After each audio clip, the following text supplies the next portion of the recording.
He got a dog for Christmas. Thought it would be a bit of fun.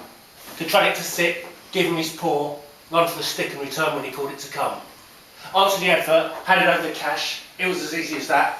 Stocked up dog food, bought a basket, took it back to his flat. Took it for walks and showed it off. He and the dog were best mates. Talked to it for hours at a time while he practiced his weights. And the dog was content, totally happy. He possessed a perfect owner. And the dog made the man feel needed, who was usually something of a loner. But after a while, the relationship soured. He got bored of the dog he bought. It was never let out except in the yard, and he didn't give it a thought. He got tired of the obedient, faithful friend. He wondered what else he could do. He grew sick to death of throwing sticks. He wanted to try something new. So he rang up an organisation to do with animal protection and asked what others gave to their dogs instead of love and affection. They sent him leaflets with pictures of what others did to their pets. He thought the most to change from feeding it, taking it to the vets. He looked at literature, had a quick read and thought he'd try a new game. Used the dog as a dartboard. Hits got a howl of pain. But he told us after a while, the dog wouldn't lay still on the floor. He kept getting up and shaking out the dart so he couldn't keep the score.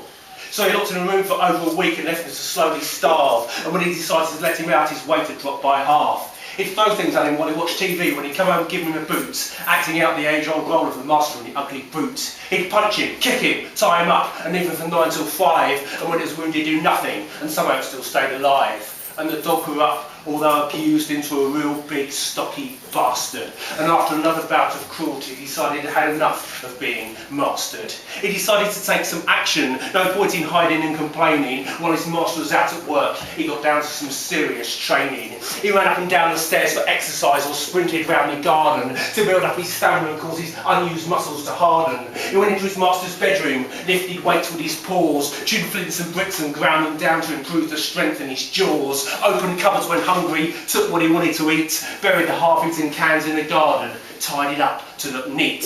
He got mean, fit and healthy, trained himself to attack, patiently waited till he was sure he could get his owner back.